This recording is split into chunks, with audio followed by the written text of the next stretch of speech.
Hi, I hope everyone is doing well. What we will be covering in today's video are the laws of indices.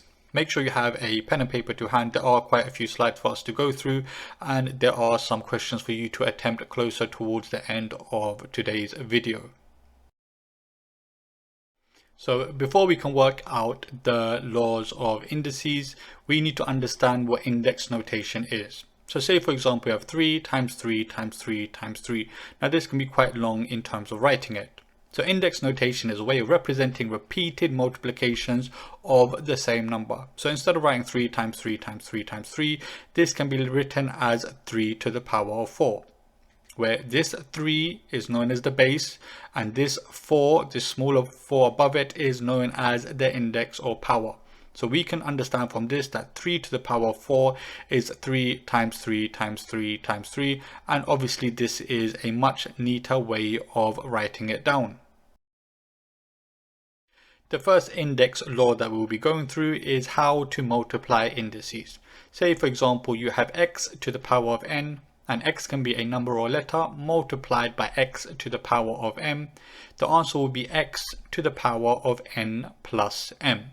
So when we multiply two numbers with the same base, you add the indices together. The reason this works, if we have the number 3 to the power of 2 multiplied by 3 to the power of 3, we know that 3 to the power of 2 is the same as 3 times 3 multiplied by 3 times 3 times 3. As you can see from this example, there are 5 lots of 3. The way this will be written is 3 to the power of 5.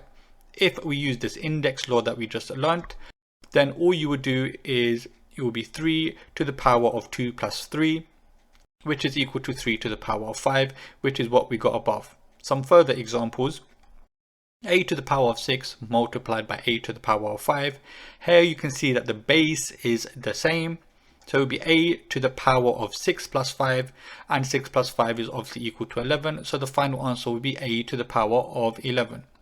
Another example: if you have 8x to the power of 3 multiplied by 2x to the power of 3, the reason that the numbers and the index notation are in two different colors is because you have to treat the numbers normally. What you would do is you would multiply by the 8 by the 2, which obviously gives us 16.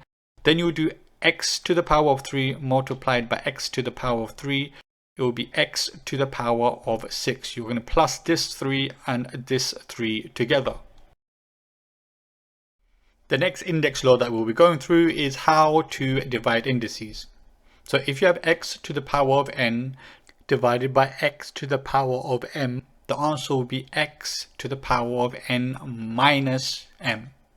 So when we divide two numbers with the same base, you minus the indices from one another. The reason this works, if you have 3 to the power of 5 divided by 3 to the power of 3, we know that 3 to the power of 5 can be written as 3 times 3 times 3 times 3 times 3 divided by 3 to the power of 3, which is obviously 3 times 3 times 3.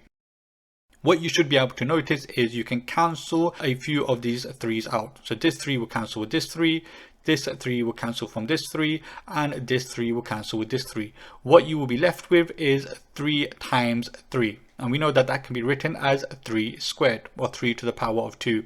If we use the index notation or index law that we learned, we know that 3 to the power of 5 divided by 3 to the power of 3, what you would do is you would minus the two indices together.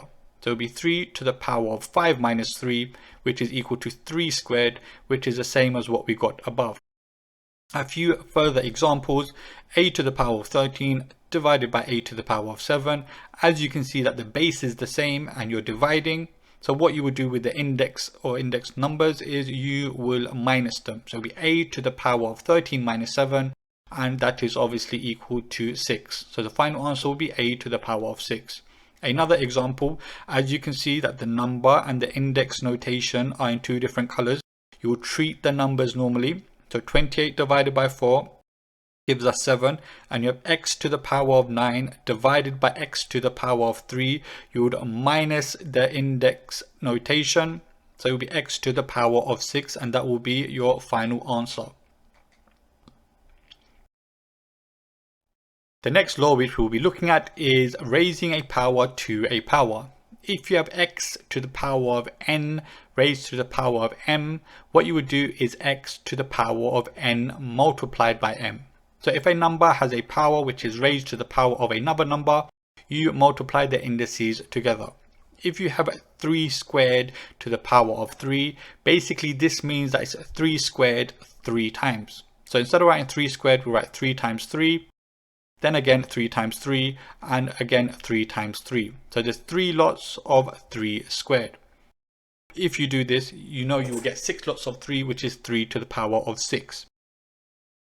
If using this index law, all you would need to do is you'll do 3 to the power of 2 multiplied by 3, and then it obviously gives us 3 to the power of 6, which is the same as what we got above. Some further examples: a to the power of 6 to the power of 5. Again, all you would do is do a to the power of 6 multiplied by 5, and you know that 6 multiplied by 5 is equal to 30. Another example: 8x to the power of 3 to the power of 2. Again, the number gets treated normally. So it's 8 squared, which is 8 times 8, which is 64. And then you do 8 to the power of 3 to the power of 2. So all you do with these two index numbers is you multiply them. So x to the power of 3 to the power of 2 would be x to the power of 6. The next example which we will be going through is anything to the power of 0 is equal to 1.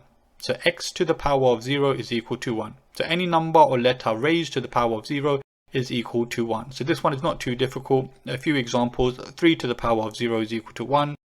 X to the power of 0 is equal to 1. So any number or letter raised to the power of 0 is equal to 1.